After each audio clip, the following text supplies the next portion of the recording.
पत्रकार बंधुओं का बहुत बहुत आभार व्यक्त करता हूं कि जो आपको 3-4 दिन पहले के बाद फिर एकदम से आना पड़ा। मैंने बुलाया आपको।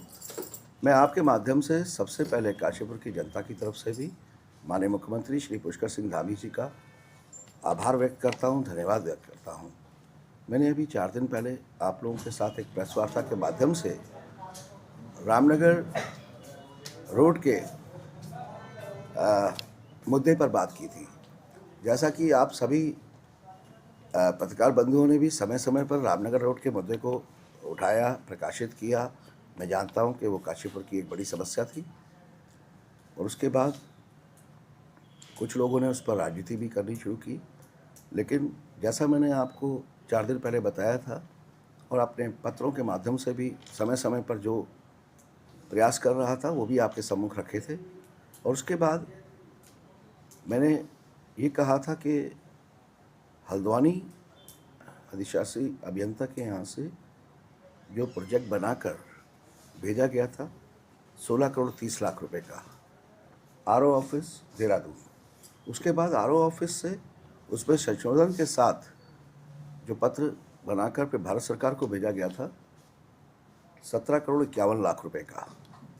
उसके बाद जब माननीय मुख्यमंत्री जी अभी काशीपुर आए थे, उनके संज्ञान में ये सब जब डाला गया तो माननीय मुख्यमंत्री जी ने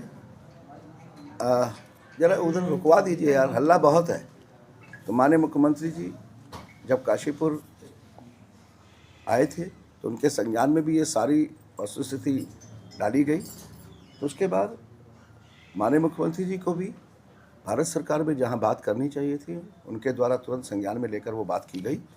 और उस बात करने के बाद उसका जो फल है, जो मैंने आपको बताया था 4 दिन पहले, कि पूरा प्रयास रहेगा कि बरसात से पहले इसमें काम शुरू हो और अप्रैल माह के अंदर ये जो प्रपोज़ल भेजा गया है 17 करोड़ 51 लाख का, ये अप्रैल माह के अंदर सैंक्शन होने की उम्मीद है बरसात से पहले। तो मैं बताना चाहता हूँ आपको कि ये हमारा जो रामनगर रोड किलोमीटर 0 से किलोमीटर 24 तक, ये 24 किलोमीटर का जो प्रपोज़ल था ये सैंक्शन हो गया है, आप लोगों के माध्यम से बताना चाहता हूँ। और 16 करोड़ 81 लाख रुपए की लागत से ये काशीपुर रामनगर रोड 0 किलोमीटर से 24 किलोमीटर तक का निर्माण शुरू होगा। इस का जियो जारी हो गया है और साथ ही इसमें 1 हफ्ते के अंदर पोर्टल पर डालकर इसकी टेंडर प्रक्रिया शुरू हो जाएगी। और आज 3 तारीख है, आज 3 तारीख है, तो आप ये तय मान लीजिए कि 10 अप्रैल के आसपास इसकी टेंडर की प्रक्रिया शुरू होगी पोर्टल पे डालने के बाद, और लगभग मई के दूसरे हफ्ते में इस पर काम शुरू हो जाएगा। इसकी लागत 16 करोड़ 81 लाख रुपया का प्रोजेक्ट सैंक्शन हुआ है। और आप सभी लोगों के माध्यम से मैं काशीपुर की सम्मानित जनता को, जिसने थोड़ा समय इस पर कुछ माह काफ़ी कष्टकारी बिताए हैं, मैं उसके लिए भी क्षमा मांगता हूँ। लेकिन एक प्रक्रिया होती है, आप जानते हैं कि उसका एस्टिमेट बनना, कॉस्ट बनना, सब बनने के बाद सारी प्रक्रियाओं को पूरा कर और कार्यालयों में भेजना और भारत सरकार तक भेजने में जो समय लगना था वो लगकर सैंक्शन हुआ है।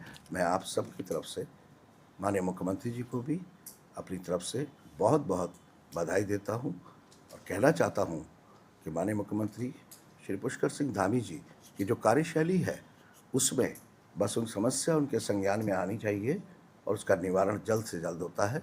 मैं काशीपुर का महापौर होने के नाते अपनी तरफ से उनको हाथ जोड़कर बहुत आभार और धन्यवाद करता हूँ। सर, 4 लेन कह रहे हैं, 4 लेन में एक अड़चन है वन विभाग को लेकर, वो अड़चन कब तक पूरी हो जाएगी जिससे ये 4 लेन का निर्माण हो सके? देखिए, 4 लेन में अड़चन की बात नहीं है, वो भी एक प्रक्रिया का हिस्सा है। कौन से पेड़ कटते हैं, कौन से नहीं कटते हैं, आप तय मान लीजिए कि भूमि अधिग्रहण की कार्यवाही भी शुरू हो चुकी है और जो फॉरेस्ट को लेकर, वन विभाग को लेकर जो प्रक्रिया है वो चल रही है। मैं तो उस पर भी आपको कहना चाहता हूँ कि पैसा उसका मुक्त हो चुका है और अगले 1-2 महीने के अंदर उसके ऊपर भी कार्य लग जाएगा। लेकिन 4 लेन बनने में समय लगेगा और तब तक ये जो 2 लेन बनी हुई है क्योंकि 4 लेन में भी एक क्या है कि जब आप 4 लेन का काम कोई भी कंपनी लेती है तो उसमें कंडीशन होती है कि जो इस समय मौके पर जो 2 लेन है उसका मेंटेनेंस भी उस कंपनी के द्वारा किया जाएगा। तो मेंटेनेंस से पहले जो सड़क की स्थिति थी उसमें ये अड़चन भी आती, तो इसका बनना बहुत ज़रूरी था। और फिर 4 लेन बनने में समय लगेगा, 2-2.5 साल का समय लगेगा, तब तक इसके ऊपर चलना असंभव होता जा रहा था। तो अब आप देखेंगे कि 4 लेन में और कोई बड़ी अड़चन नहीं है, उसका निर्माण भी शुरू होगा। और सबसे पहले ये 16 करोड़ 81 लाख रुपए की लागत से जी, ये जो रेलवे का जो ब्रिज है रामनगर ओवरब्रिज।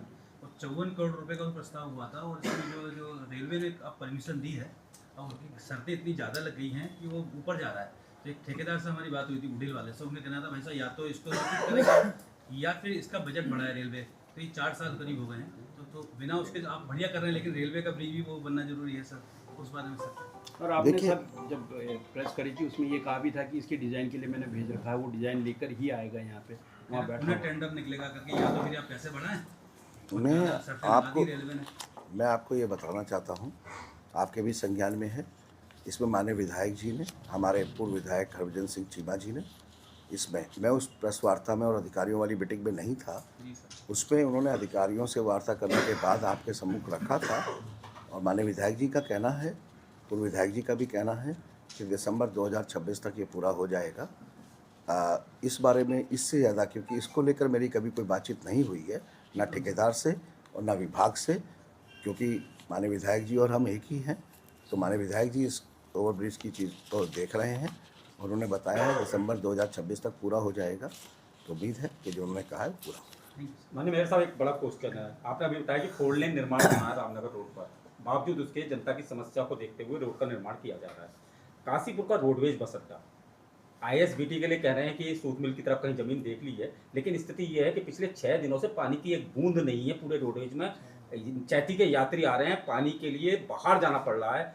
स्थिति यह है कि बसें नहीं निकल पा रही हैं क्योंकि चूंकि निर्माण हो रहा है। स्थिति यह है कि यात्री परेशान हो रहा है। ऐसे में काशीपुर की एक बड़ी गंभीर समस्या है रोडवेज।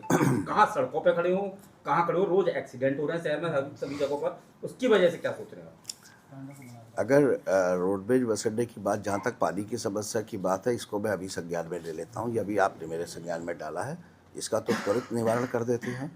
और रही बात के नए रोडवेज बस अड्डे के निर्माण का, तो वो एक प्रक्रिया चल रही है। उसमें बाजपुर रोड पर और मुरादाबाद रोड पर ज़मीन को देखा जा रहा था। नहीं सर, फाइनल हो गई है। और बताना जैसा उनका चाहता कहना है, सूत सूत मिल वाला फाइनल कर दिया था। सूत मिल सिडकुल के अंडर में है, उसका प्रस्ताव बनाकर भेजा हुआ था। तो मैं वही आपको बताना चाहता हूँ कि वो भी प्रक्रिया के अंदर चल रहा है।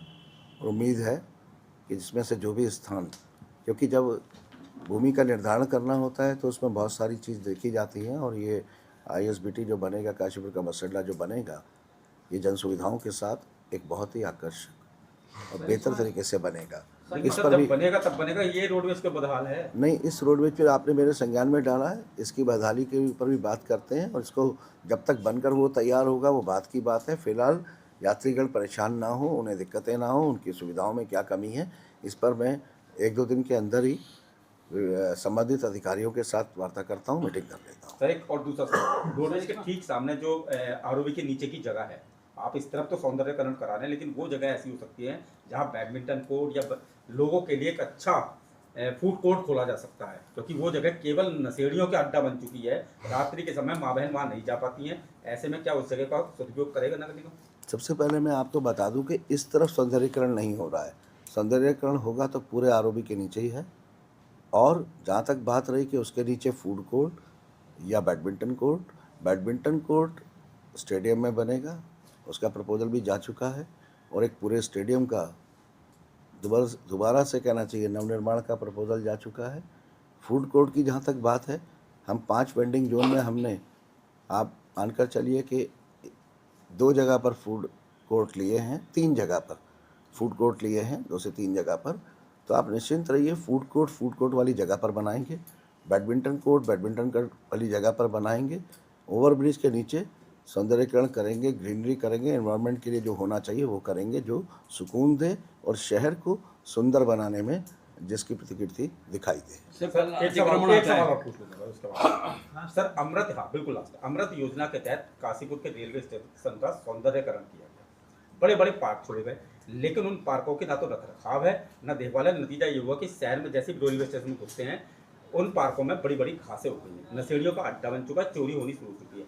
विभिन्न जगहों पर नगर निगम ने ऐसे पार्कों को अपनी गोद में लिया है ताकि हम इसका रख रखाव करेंगे। क्या नगर निगम ये पहल करेगा? देखिए, सबसे पहले तो मैं वही कहता हूँ कि O&M पे बात करता हूँ हम हमेशा में कि किसी प्रोजेक्ट को आपने बना तो दिया, लेकिन उसके O&M के लिए क्या बात करी, ऑपरेशन और मेंटेनेंस के लिए क्या बात करी। जैसे कि अभी द्रोणासागर को हम हैंडओवर लेने जा रहे हैं, तो हम उसके ऊपर इसी तरीके से प्लान करेंगे कि उसका ऑपरेशन और मेंटेनेंस में दिक्कत नहीं आए, फंड की कमी नहीं आए। जैसा गिरिताल प्रोजेक्ट को जब बनाया गया है तो उसका सुविधाओं के साथ साथ रेवेन्यू मॉडल को भी ध्यान में रखा गया है। तो अब रही बात रेलवे स्टेशन के पार्कों की जो आपने कहा है, तो सबसे पहले तो रेलवे अधिकारियों से बात करनी पड़ेगी कि इन पार्कों के मेंटेनेंस के लिए उनके पास क्या फ़ंड आ रहा है। अगर उनके पास फ़ंड आ रहा है तो उनकी जिम्मेदारी बनती है। नगर निगम के पास बहुत सारी चीज़ें हैं जो वो कर भी रहा है और हमें करने में और भी दिक्कत नहीं है, लेकिन पहले सबसे तो ये सुनिश्चित करना पड़ेगा कि जिनकी जिम्मेदारी है वो क्यों नहीं कर रहे हैं। तो मैं इस पे बात करूंगा। आपने ये मुद्दा मेरे संज्ञान में डाला है, आपने 2 मैटर मुझे दिए हैं, मैं दोनों मैटर पे अगले 2-4 दिन के अंदर ही बातचीत करके इन्हें हल करूँगा। सर कल अतिक्रमण हटाया गया था, उसमें वहाँ पर वो पर्ची दिखा रहे थे, वो पर्ची नगर निगम की थी, पर वहाँ पे जो पटवारी गए उन्होंने कहा कि ये फर्जी है, वो जो दी गई है स्लिप जो दी गई है, जो 150 रुपये नगर निगम की पर्ची मेले में जो दी गई है, जो मेले से बाहर जो बाहर वाला क्षेत्र जो है तरह यहाँ पर नगर निगम की रोज रसीद काटी जाती है, 150 रुपये उनसे लिए जा रहे हैं और उसके 75 बावजूद रुपये कल जो है उनको सब तहस नहस कर दिया गया जेसीबी से। बुलडोजर से सब कुछ हटा कहाँ पर? तय बाजार नहीं, चैती मेले के अंदर का तय बाजारी की तो बाहर का। अच्छा, ये आपने बताया, ये मुझे तहबाजारी वाले आपके ठेकेदार हैं, उनकी मनमानी इस कदर चल रही है कि अब उन्होंने बाजार में जो 50 रुपए की रसीद काटते थे वो पर डे की, अब वो 150 रुपए तक पहुंच गए। नहीं, इसका जवाब मैं नहीं पहले, अरे आप मुझसे सवाल कर रहे हैं तो जवाब मुझसे ले लीजिए ना। सबसे पहले आपको बता दूं मैं कि कोई नया धनराशि लागू नहीं करी गई है, आपके संज्ञान में डालना चाहूँगा। बहुत अच्छी बात आपने उठाई है, आपको पता भी होना चाहिए 6x4 24 फीट ये आज का डिसाइड नहीं है। ये 10 साल से जब से नगर निगम ने ठेका प्रथा बंद करी थी और खुद से रेवेन्यू इकट्ठा करना शुरू किया था अपने कर्मचारियों के द्वारा, तो 6x4 24 फुट की जगह का 50 रुपये तय था, वो आज भी 50 रुपया है। 24 फीट से 48 फुट तक का पैसा जो है 75 रुपया तय था, वो आज भी 75 रुपया है। 48 फुट से ऊपर की जगह का पैसा 150 रुपया था, वो आज भी 150 रुपया है। तो 50 रुपये वाले से 150 नहीं लिया जा रहा है, ये ध्यान रखिएगा। देखिए, ये छोटे छोटे व्यापारी हैं बेचारे, इन सबको अपनी आजीविका कमाने का अधिकार है। अगर सभी लोग 48 फुट से ऊपर 100 फुट की सड़क पर पटरी पर लगा लेंगे तो वो फल कहाँ हुआ? वो तो एक, आप समझिए ना कि एक बहुत बड़ा उन्होंने एक तरीके से जगह को घेर लिया। तो मैं तो बार बार कह रहा हूँ कि आप 75 और 150 रुपये की बात ही मत कीजिए। आप 24 फुट जगह कम नहीं होती, एक ठेले का साइज़ भी 6x4 होता है। आप सड़क किनारे पे जो फड़ लगा रहे हैं वो 24 फीट ही लगाइए और मात्र 50 रुपये दीजिए। ठेकेदार की कोई, एक मिनट, ठेकेदार की मनमानी नहीं है। आप सबसे पहले उस पर्ची को देखिएगा, अगर वो 150 रुपये की कटी हुई है तो उसी स्थान पर, अगर आप कर सकते हो, उसी स्थान पर जाइएगा और फिर उसकी जगह को देखिएगा, उसने कितनी जगह पर वो बैठा हुआ है। अगर वो 48 फुट से ऊपर बैठा है तो 150 रुपये की पर्ची ठीक है, और 48 फुट से कम पर बैठा हुआ है और फिर 150 रुपये की पर्ची कट गई तो मैं विश्वास दिलाता हूँ उसी घंटे में ठेका निरस्त कर दूंगा, उसी घंटे। कोई मनमानी नहीं होने दी जाएगी। लेकिन सर सवाल ये है कि जो पर्ची दी पर्ची गई है नगर निगम की कट रही है, अब वो आप, क्या नहीं? ये बात तो थी अलग जो उन्होंने साथ में जोड़ दी। अब आपका सवाल था नगर निगम के बाहर वाला, मेले के बाहर वाला।